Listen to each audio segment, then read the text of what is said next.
मुझे उन पाखंडियों पर भी हंसी आती है जो अपने गुफे में बैठ करके प्लानिंग करते रहते हैं और ये कहते हैं इस्लाम का विनाश करना है, इस्लाम को धरती से निकाल देना है।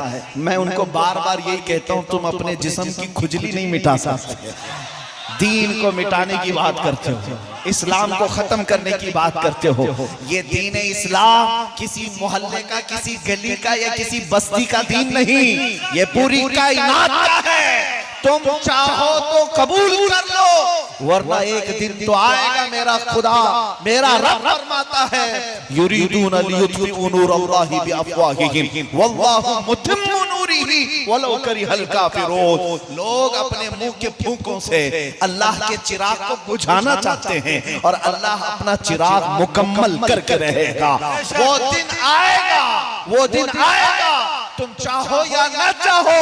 मैं ये बार बार कहता हूं, कुछ देर की खामोशी है, फिर शोर आएगा। आज तुम्हारा वक्त है, कल हमारा दौर आएगा। इकबाल ने कहा है, कुफ्र दम तोड़ देगा टूटी हुई शमशीर के साथ, कुफ्र दम तोड़ देगा टूटी हुई शमशीर के साथ। गर तुम निकल आ जाओ एक बार नारे तकबीर के साथ। तुम्हारा शोर, तुम्हारी आवाज इस काम के लिए ही रखी गई है। मेरे अजीजों, पूरी दुनिया जिस नारे से आज खौफजदा है और जिनके आवाजों में अल्लाह ने असर अता किया है, वो कोई और नारा नहीं है, वो मेरे मुस्तफा करीम का नाम है पाक, लब्बैक या रसूल अल्लाह। लिहाजा हमेशा इस बात का ख्याल रखो कि अल्लाह ने जो एनर्जी और जो ताकत हमें अता की है वो इस्लाम के लिए इस्तेमाल करें, मेरे मुस्तफ़ा करीम सल्लल्लाहु अलैहि वसल्लम के डिफेंस के लिए, उनकी इज्जत की हिफाजत के लिए, उनके नामोस पर पहरा देने के लिए इस्तेमाल करें, ना ये कि हम अपनी महफिलें खराब करने के लिए। मुसलमानों, दुनिया अगरचे ये कहती हो कि सब कुछ तुम्हारा खो चुका है, सब कुछ जा चुका है, फिर भी मैं कहता हूं बहुत कुछ अभी हमारे पास है। मेरे अजीजों, दुनिया जिस चीज के बारे में कहती है वो तुम्हारा एजुकेशन है, तुम्हारी ताकत है, तुम्हारी सियासत, तुम्हारी हुकूमत, ये सब जा चुका, हमारे पास नहीं है। सही कहते हैं। कभी आप सोचते हैं, मैं सिर्फ अपने मुल्क की अगर बात करूं, पूरे हिंदुस्तान में इनकी गिनती के एतबार से अगर 25 करोड़ मुसलमान हैं, जो परसेंटेज में सिर्फ 14% होते हैं पूरी आबादी के, 14% आबादी या 15% आबादी, और वो भी ऐसी कि बिछड़ी हुई है, इल्म नहीं, सियासत में कोई नुमाइंदगी नहीं, ताकत और कुव्वत में कुछ नहीं, ये सब चीजें नहीं है जिस कौम के पास। लेकिन कभी आप सोचते हैं फिर इस कौम को हर टीवी चैनल पर क्यों इतना मुद्दा बनाया जाता है? ये क्यों नहीं सोचते आप? जो कमजोर कौम है, जो बिछड़ी हुई है, जिसके पास कुछ नहीं है, तो फिर हर टीवी चैनल हमारे मौजू पर क्यों बात करते हैं? बहुत सारे तो टीवी चैनल ऐसे हैं जिनकी रोटी ही नहीं चलती हमारा नाम लिए बगैर। जब तक वो अजान, मस्जिद, मिंबर, मीनार, गुंबद, टोपी, दाढ़ी, बुर्का नहीं करेंगे, कोई टीवी चैनल चलेगा नहीं। आज का माहौल तो ऐसा हो गया है। तो कभी कभार मैं सोचता हूं, आखिर कौन सी चीज हमारे पास रह गई जिसकी वजह से इनको इतना डर है कि हर घड़ी हमारे मुद्दे पर गुफ्तगू है? तो फिर पता चला, इकबाल ने कहा है, कुछ बात तो है कि मिटती नहीं हस्ती हमारी, कुछ बात तो है कि मिटती नहीं हस्ती हमारी, सदियों रहा है दुश्मन दौरे ज़मा हमारा। वो एक बात क्या है जिससे पूरी दुनिया खौफजदा है? इकबाल कहता है, तौहीद की अमानत सीनों में है हमारे, इश्क़े रसूल की अमानत सीनों में है हमारे, आसान नहीं मिटाना नामो निशान हमारा। बातिल से डरने वाले ए आसमां नहीं है हम, बातिल से डरने वाले ए आसमां नहीं है हम, 100 बार कर चुका है तू इम्तिहान हमारा। मेरे अजीजों, जो चीज तुम्हारे पास है आज भी वो दौलत, वो इश्क़ रसूल की दौलत है, नबी पाक सल्लल्लाहु ताला अलैहि वसल्लम की मोहब्बत। ये ऐसी अजीम दौलत है जिसके होते हुए तुम दुनिया के बादशाह हो, सब कुछ खो जाए फिर भी मैं कहता हूं तुम्हारे पास बहुत बड़ी दौलत है, वो मेरे मुस्तफा की मोहब्बत। आपको मैं इसका इको बंद कर दूं। हाँ, एक बात की तरफ मैं आपको लेकर चलता हूं। मदीने तैयबा में नबी पाक सल्लल्लाहु ताला अलैहि वसल्लम एक जंग से आए हुए माले गनीमत को तकसीम कर रहे थे। किसके दरमियान? इको पूरा बंद कर दो भाई, इको पूरा बंद, और आवाज को बढ़ा दो। माले गनीमत को तकसीम कर रहे थे मुहाजिरीन और अंसार सहाबा के बीच में। सुनो है मुसलमानों, कभी अपनी मौजूदा हैसियत पर एहसास कमतरी के शिकार नहीं होना कि मेरे पास कुछ नहीं है, हमारी कौम के पास कुछ नहीं है, क्या हो सकता है, क्या हो सकता है। जो लोग रोजाना ये सवालात में पड़े हुए हैं उनके लिए मैं बात अर्ज कर रहा हूं। हुजूर पाक सल्लल्लाहु अलैहि वसल्लम माले गनीमत तकसीम कर रहे हैं मुहाजिर सहाबा और अंसार सहाबा के दरमियान। मुहाजिरीन कौन है? जो हिजरत करके आए हुए थे मदीने में, मक्का से आकर के रह रहे थे, और अंसार सहाबा वो हैं जो मदीने के ही थे, नबी पाक सल्लल्लाहु अलैहि वसल्लम की आमद से पहले वो थे। तो दोनों जमातों में जब माल तकसीम हो रहा था तो रसूल पाक सल्लल्लाहु अलैहि वसल्लम ने मुहाजिरीन सहाबा को थोड़ा माल ज्यादा दे दिया।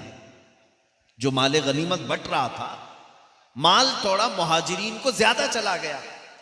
और अंसार सहाबा जो मदीने के हैं, जिन्होंने हुजूर की खूब शानदार जियाफत की, आने वालों की मेहमान नवाजी की, उनको माल कम मिला। तो ये माल जो है कभी कभार ऐसी चीजें दिलों में डाल ही देता है। सहाबा इकराम के मुतालिक हम ये नहीं कह सकते, लेकिन फिर भी अंसार सहाबा के दरमियान ये चेमी गोइयां चलने लग गई, बातें चलने लग गई।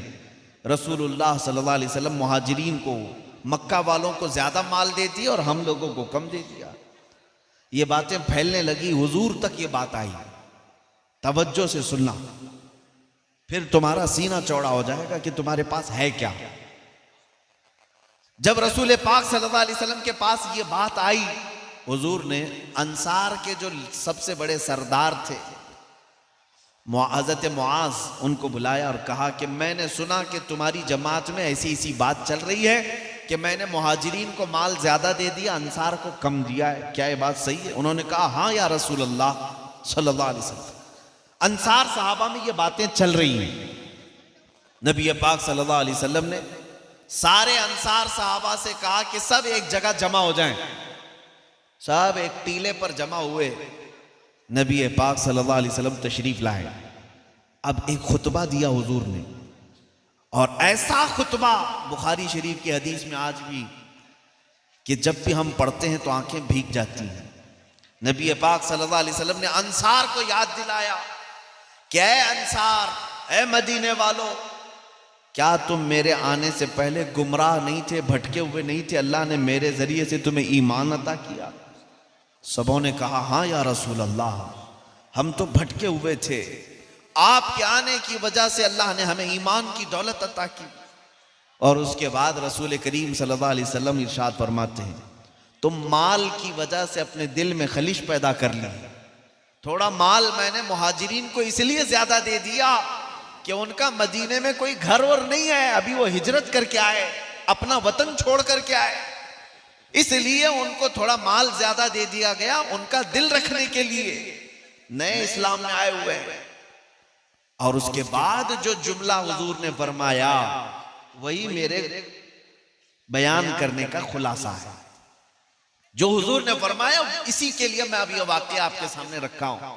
अब नबी पाक सल्लल्लाहु अलैहि वसल्लम ने अंसार सहाबा से कहा, ऐ अंसार, क्या तुम इस बात पर राजी नहीं हो सकते कि दुनिया वाले माल लेकर के जाएं और जिसके पास माल ना हो वो अल्लाह का रसूल ले जाए? सुभान अल्लाह, सुभान अल्लाह, अल्लाह अकबर,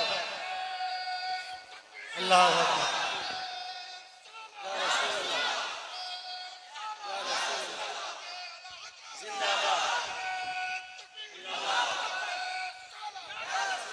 इसीलिए इमाम अहले सुन्नत आला हज़रत फाज़िल बरेलवी रहमतुल्लाह ताला अलैह ने सलाम में भी जब अपने आका को याद किया तो कैसे, हम गरीबों के आका पे बेहद दुरूद। गरीबों के पास अगर कोई सबसे बड़ी दौलत है तो मेरे मुस्तफा की ज़ात। सुभान अल्लाह, सुभान हम गरीबों के आका पे बेहद दुरूद, हम फकीरों की सरवत पे लाखों सलाम। सुभान अल्लाह। हमारे पास पूछते हो क्या है, आओ हमारे पास गुंबदे खजरा की वो दौलत है जिसकी छांव में पलने वाले ऐसे ऐसे औलिया कामिलीन हैं कि चटाई पर बैठकर लौहे महफूज का मुताला किया करते हैं। अल्हम्दुलिल्लाह, सुभान अल्लाह। हाँ, वो दौलत हम रखते हैं मुस्तफा करीम सल्लल्लाहु अलैहि वसल्लम की निस्बत। मैं एक किताब में देखा था, एक अंग्रेज मौर्रिख है और बड़ी बड़ी बातें कर रहा था। अमेरिका इतनी तरक्की कर गया, यूरोप इतनी तरक्की कर गया, तुम तो अभी बुखारी और कुरान में ही लगे हुए हो, 1400 साल पहले की किताबों में ही हो। तो एक मुसलमान भी उसकी बातों में आ गया, मॉडर्न किस्म का मुसलमान था। वो यूरोप को, अमेरिका को सब समझता था, जैसे आज भी बहुत लोग हैं। कुछ लोगों को ऐसा लगता है अमेरिका जाकर के आए तो जन्नत में पहुंच गए। मेरे अजीजों, हम गरीबों की जन्नत दरे मुस्तफा है। मैं आपको बताऊं, फख्र करना हो हाँ तो यूरोप और अमेरिका के बाशिंदे होने पर नहीं, मुस्तफा करीम के गदागर होने पर फख्र कर। मुर्शिद गिरामी हुजूर ताजुश शरिया रहमतुल्लाह ताला अलैह ने फरमाया कि बुल हवसन सीमो जर की बंदगी अच्छी नहीं, उनके दर की भीख अच्छी, सरवरी अच्छी नहीं।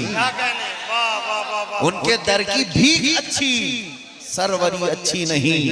मंगता तो है, मंगता कोई शाहों में दिखा दो जिसको मेरे सरकार से टुकड़ा ना मिला। मैं आपको एक बात अर्ज कर रहा हूं कि एक मुसलमान भी मॉडर्न किस्म का वो इन बातों में आ गया कि हाँ यूरोप बहुत तरक्की याफ्ता है, अमेरिका बहुत तरक्की याफ्ता है, हमारे पास क्या बचा। और वो आया एक आलिम रब्बानी के पास, कहा कि हुजूर अब हमारे पास रह क्या गया है, टूटी फूटी चटाइयों पर मस्जिदों में सजदा रेज होते हैं और कुछ मदरसे हैं जहां पर बहुत कम लोग पढ़ने के लिए जाया करते। हमारे पास यही सरमाया है, हमारे पास ना इक्तिदार, ना हुकूमत, ना सियासत, कुछ नहीं, हम तो बहुत पिछड़ गए। और सामने वाले ने ताना ये मारा कि अगर तुम इस रविश पर चलोगे, इस मदीने वाले की रविश पर चलोगे तो इसी तरह रह जाओगे, तुम्हें अमेरिका को किबला बनाना पड़ेगा। उस आलिम रब्बानी ने उसका हाथ पकड़ा और कहा, चल मैं तुझे बताता हूं गुंबदे खजरा की छांव में कौन पलता। लेकर गए और तारीख की किताब खोल करके बताया, आज से 700 साल पहले गुंबदे खजरा की छांव में दो लोगों की तारीख नजर आती है। एक बुजुर्ग बैठे हुए हैं गुदड़ी पहने हुए, एक जवान शख्स सामने आ रहा है। तारीख की बात 700 साल पहले, 800 साल पहले गुंबदे खजरा की छांव में दो लोग बैठे हुए, एक बुजुर्ग है और एक जवान है। तारीख से हमने पूछा ये कौन है, तो तारीख ने बताया ये बुजुर्ग का नाम ख्वाजा उस्मान हारूनी है और ये जो जवान आ रहा है ये मोइनुद्दीन अजमेरी है। अब हुआ क्या, ये जवान बढ़ता हुआ आया बुजुर्ग के पास, कहा मुझे आप बैत कर लें, मुझे आप अपने सिलसिले में दाखिल कर लें। बुजुर्ग ख्वाजा उस्मान हारूनी ने कहा, जमीन की तरफ देखो क्या दिखता है। कहा जमीन दिखती है और कुछ नहीं। कहा आसमान की तरफ देखो फिर क्या दिखता है।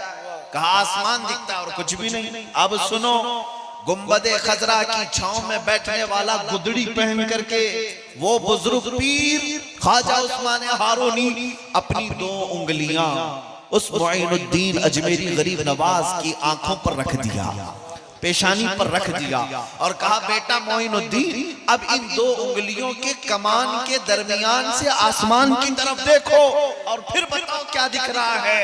अब ख्वाजा गरीब नवाज मोइनुद्दीन हसन चिश्ती अपने पीरो मुर्शिद की दो उंगलियों के बीच से आसमान को देखते हैं, फिर कहते हैं, ऐ मुर्शिद गिरामी, मुझे पहला आसमान भी दिख रहा है, दूसरा और तीसरा भी दिख रहा है, चौथा और पांचवा भी दिख रहा है, छठा और सातवां भी दिख रहा है। इतना ही नहीं, गरीब नवाज कहते हैं, मुझे अर्शे खुदा तक नजर आ रहा है। सुभान अल्लाह।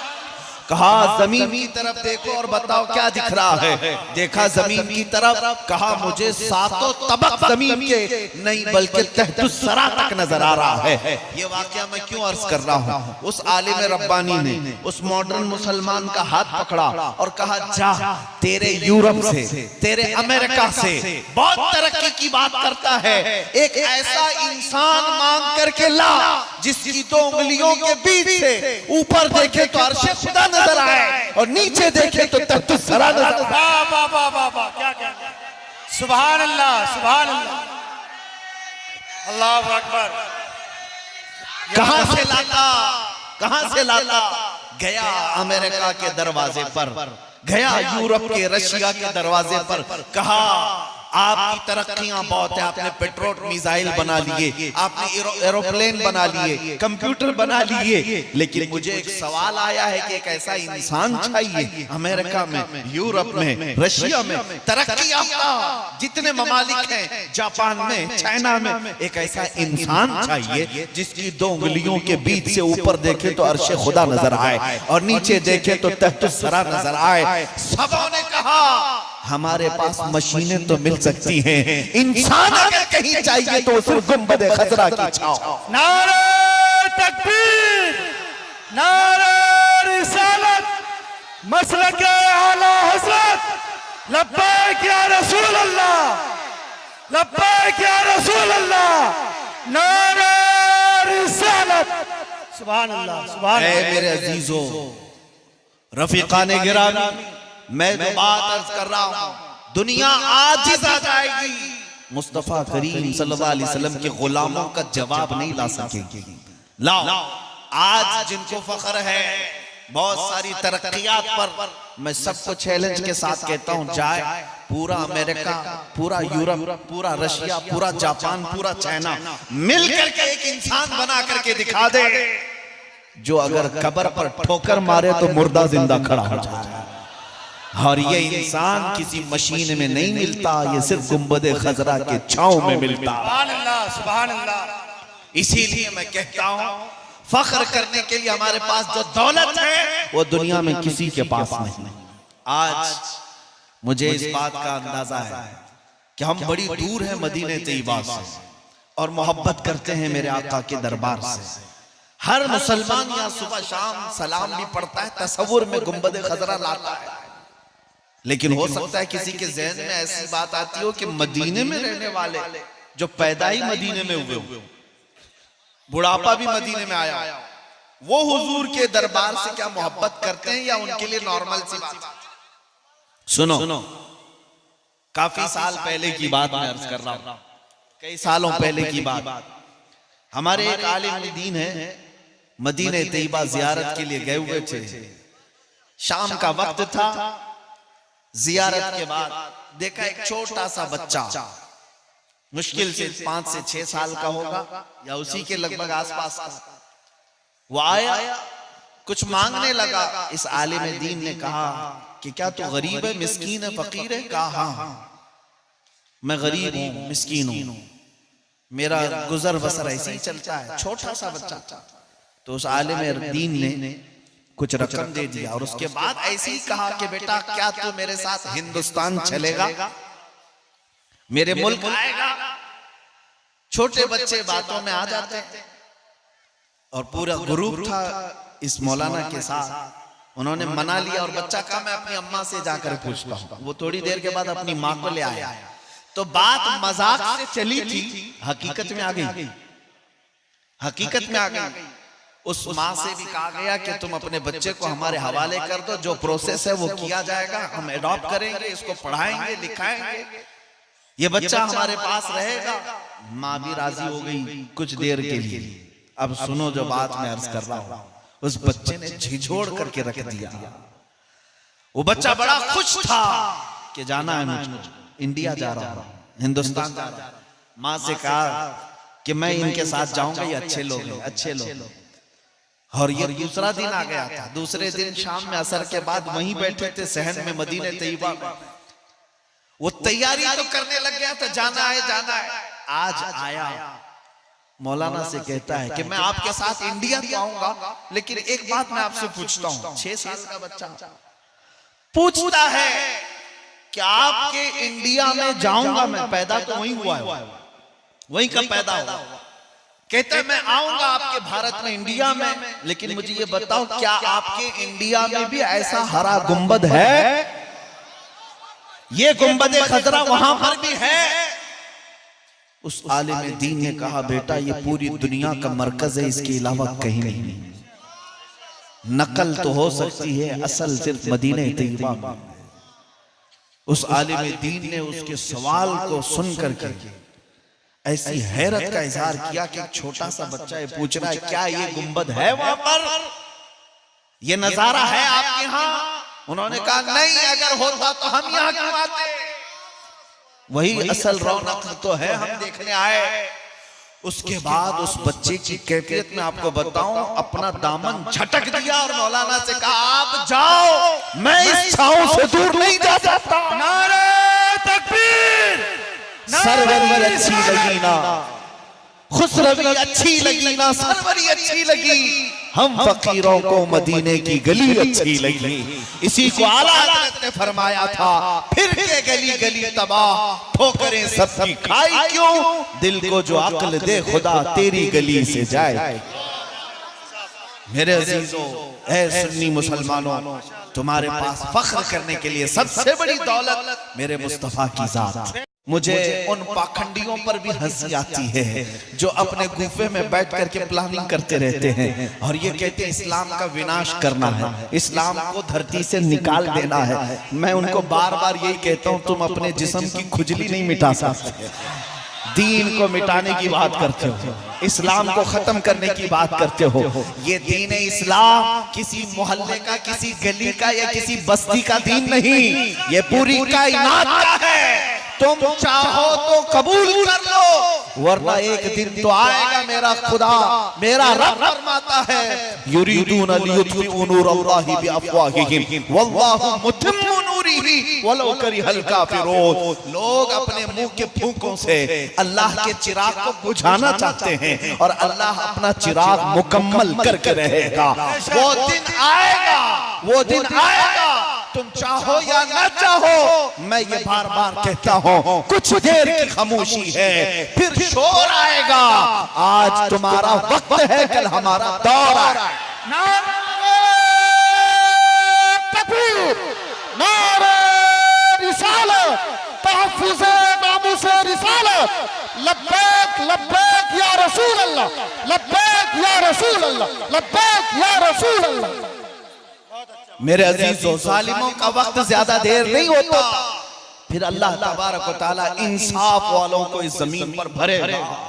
मेरे मुस्तफा करीम की हदीस है, वो जमाना आएगा जब इमाम मेहदी का ज़हूर होगा, घर घर से मेरे मुस्तफा करीम के नगमे सुनाई देंगे, हर परचम उठेगा लब्बैक या रसूल अल्लाह के नाम। इंशाअल्लाह अल अज़ीज़ रब तबारक व तआला वो सुनहरी माहौल हमें जरूर अता फरमाए।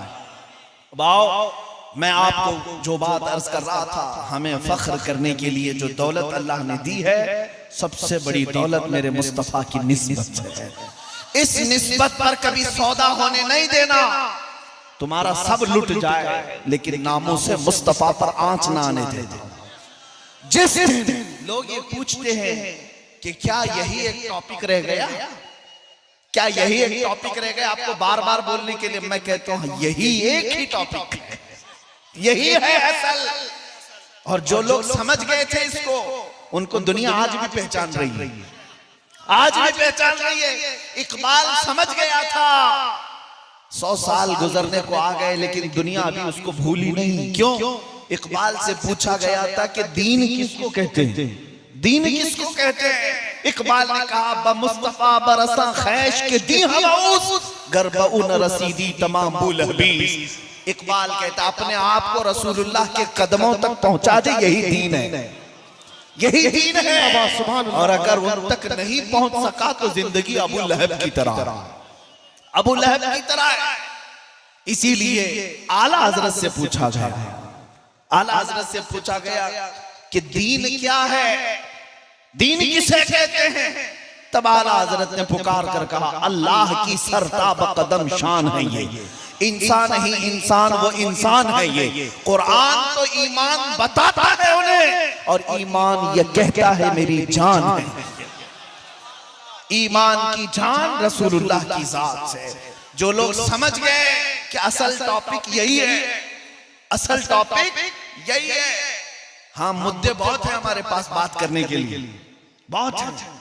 आवारगी है, बेहयाई है, बदअखलाकी भी आ गई, एजुकेशन में कमी आ गई, औरतों के पर्दे के मसाइल, घरों के अंदर बेहयाई के मसाइल, बहुत कुछ आ गए।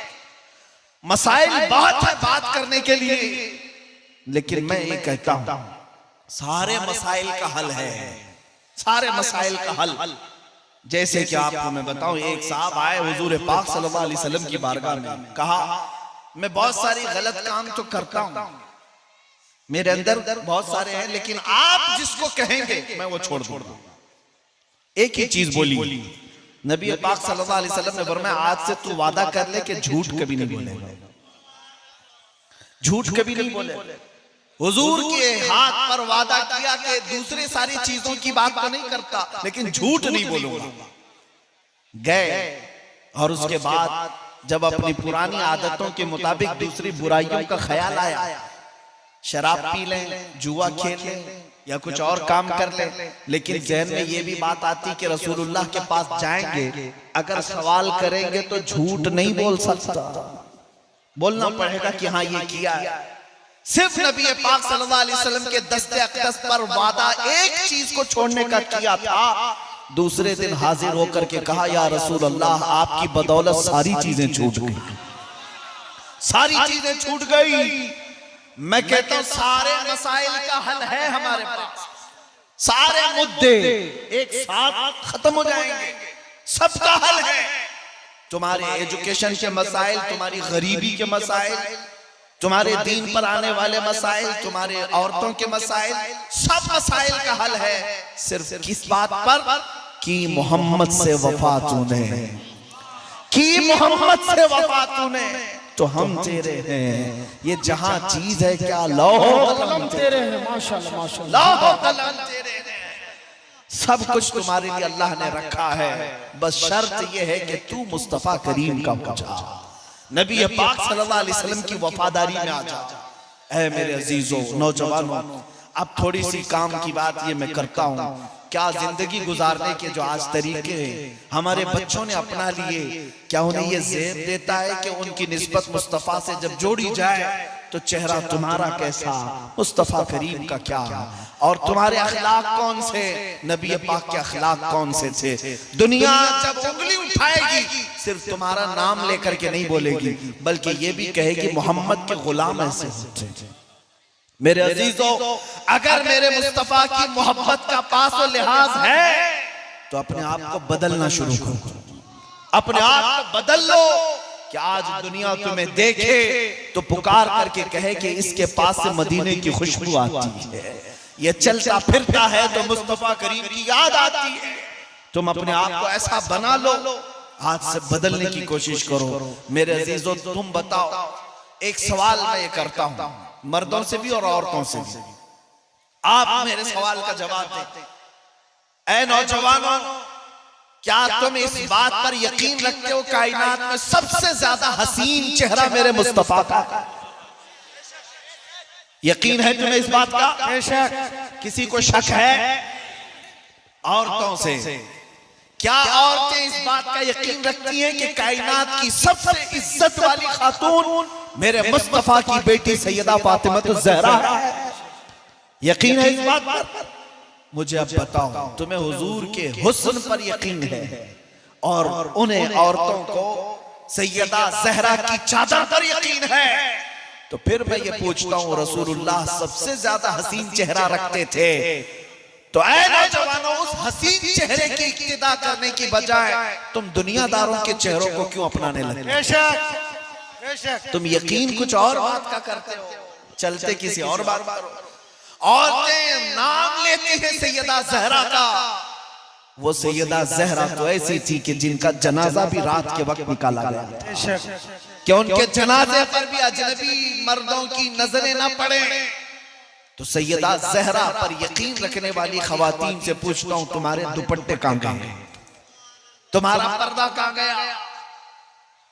अगर तुम सच्ची मोहब्बत करते हो तो सिर्फ जुबान से नहीं कहोगे, अपनी जिंदगियों में अमल करके दिखाओ। सुभान अल्लाह, अमल करके दिखाओ। दुनिया को आज जवाब देने के लिए सिर्फ स्टेज ही नहीं, दुनिया को जवाब देने के लिए आज सिर्फ माइक ही नहीं, ये तो वक्त की जरूरत है, हम बोल ले रहे हैं। वरना है मुसलमानों, जिस दिन तुम तय कर लोगे, जिस दिन तुम अहद कर लोगे, जिएंगे तो सिर्फ मुस्तफा करीम के कदमों पर जिएंगे, और जिएंगे तो सिर्फ नबी पाक के अखलाक पर जिएंगे। फिर मैं बताता हूं, फिर तुम्हें किसी तंजीम की, किसी फौज की भी जरूरत नहीं, तुम्हारा चलना फिरना भी लोगों के लिए दुश्वार हो जाएगा। तुम्हारी हैबत अल्लाह ताला लोगों के दिलों पर डाल देगा, तुम्हारी हैबत डाल देगा। सिर्फ क्यों? नबी पाक के अखलाक में वो तासीर है कि बादशाहों की कुर्सियां भी हिल जाया करती, बादशाहों की कुर्सियां भी हिल जाया करती हैं। हुजूर पाक सल्लल्लाहु अलैहि वसल्लम के गुलाम सहाबा जब किसी मुल्क में जाते थे तो वहां की पूरी फौज थरथराती थी, बादशाहों को भी बात करने में डर लगता था। मोहम्मद अरबी के गुलाम हैं, ये इज्जत करते हैं, पेशानी झुकाते हैं तो सिर्फ अपने रब के सामने, और दिल में किसी को रखते हैं तो सिर्फ मोहम्मद अरबी को रखते हैं। इसलिए दुनिया उन लोगों से बात करने में भी डरती थी। आज तुमने जो चीजें बदल लिया, इसलिए हर कोई तुम्हारे ऊपर हथौड़े मार रहा है, हर कोई।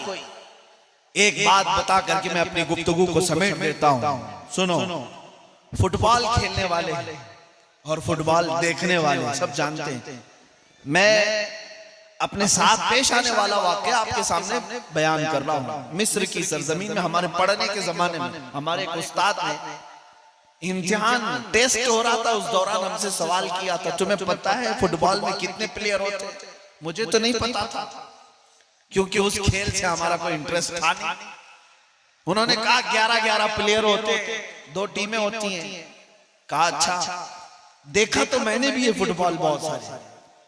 हमारे उस्ताद ने पूछा तुम देखे हो, क्या करते क्या है? कहा कि हाँ, इधर से बॉल को, फुटबॉल को वो भगाते जाते हैं, उधर से वो भगाते जाते हैं, हर कोई लात मार रहा होता है। सोचने वालों की सोच तो देखो। उस आलिम दीन हमारे उस्ताद ने कहा फुटबॉल को सारे लोग क्यों किक मार रहे हैं, क्यों उछाल रहे हैं? कहा मैंने कहा वो तो खेल है, यही तो करेंगे उसमें। कहा वो बॉल जो है फुटबॉल हवा से भरा हुआ है, अगर अंदर पत्थर होता मजबूत तो इनकी मजाल होती कि कोई पांव मारता। अंदर से खाली है, खाली हवा भरी हुई है, इसलिए हर कोई मारे जा रहा है। वो कहते मैंने सिर्फ ये ऑब्जर्व किया और उसके बाद फिर महसूस किया कि जब हमारी कौम इश्क़ रसूल से खाली हो जाए तो फिर हर कोई पांव से हमें मारने लग जाता है। कोई इधर से उड़ाता है, कोई उधर से उड़ाता है। और अगर तुम्हारा सीना इश्क़ मुस्तफा से भर जाए फिर मजाल है कोई तुम्हारी तरफ उंगली भी उठाकर बात कर रहे। ये दौलत इसलिए कि मैंने देखा है कि कैसे कैसों पर रौब तारी करती है। अभी माजी करीब में हमारे बहुत ऐसे आलिम दीन जिन्होंने लाखों दिलों में इश्क़ मुस्तफा की शमा रोशन की है। अल्लाह उनकी तुरबत पर करोड़ों रहमतें नाजिल करे। मेरे बाबा खादिम हुसैन रज़वी रहमतुल्लाह अलैह सुभान अल्लाह, पैरों से माजूर थे, पैरों से माजूर थे, व्हील चेयर पर बैठ करके आते और जब मिंबर पर बिठाया जाता और तकरीर करते या फिर एक बार लब्बैक या रसूल अल्लाह का नारा लगाते, वो नारे की गूंज तो यूरोप की धरती में भी पहुंचती थी। बड़े बड़े लोगों की कुर्सियां हिलती हुई नजर आती थी। क्यों?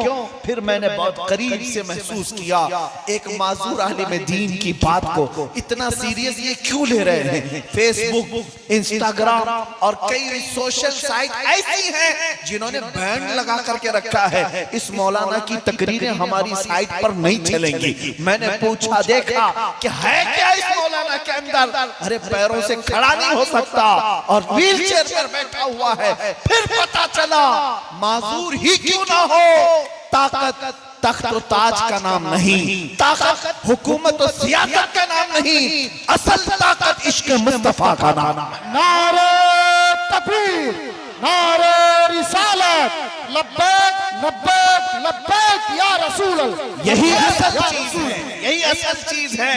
हो न ये फूल तो बुलबुल का तरन्नुम भी ना हो, चमन दहर में कलियों का तबस्सुम भी ना हो न ये साकी तो मैं भी ना हो, खुम भी ना हो, बस तौहीद दुनिया में ना हो, तुम भी ना हो।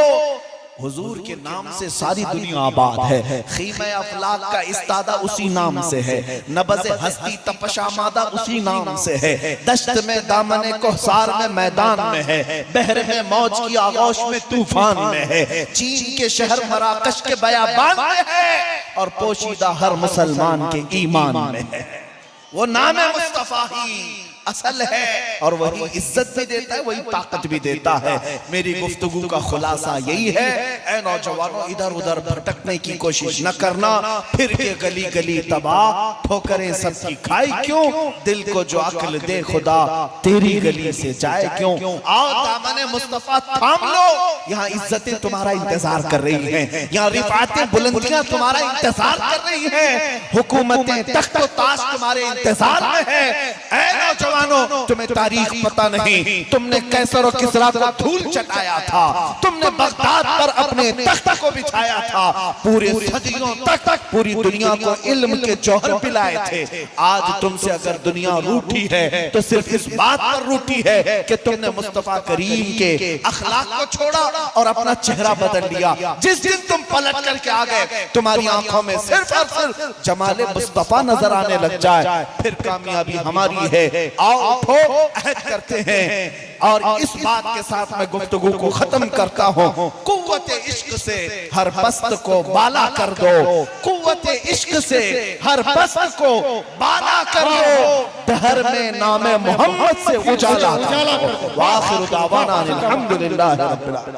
नारे तकबीर, नारे रिसालत, तहफ्फुज़े नामुसे रिसालत, लब्बैक या रसूल अल्लाह, लब्बैक या रसूल अल्लाह, लब्बैक या रसूल अल्लाह। देखिए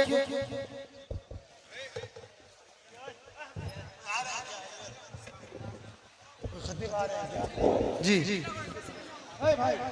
अल्लाह के वास्ते एक जरूरी ऐलान, हजरत की तबीयत ठीक नहीं है। अल्लाह का शुक्र है कि हजरत की जियारत आप और हम कर रहे हैं। ये अल्लाह का बड़ा एहसान है कि हजरत का दीदार कर रहे हैं आप, ये बड़ा एहसान है। गुजारिश है कि आप लोग तकलीफ ना दे, तकलीफ ना दे, बड़ी मेहरबानी होगी, बड़ी मेहरबानी होगी, गुजारिश है, मेहरबानी। आप बिला ताकिर आपके सामने जनाब मद्दा रसूल के तैयबा के फूल जनाब इजाज हुसैन साहब से गुजारिश है कि आप नाते मुस्तफा सल्लल्लाहु अलैहि वसल्लम। मौलाना अबू बकर साहब यहाँ आ जाइए, मौलाना अबू बकर साहब दक्षिण दिनाजपुर, अब जहाँ कहीं भी हो यहाँ आ जाए। जिंदगी ये नहीं है किसी के लिए, जिंदगी ये नहीं है किसी के लिए, जिंदगी नबी की, नबी के लिए।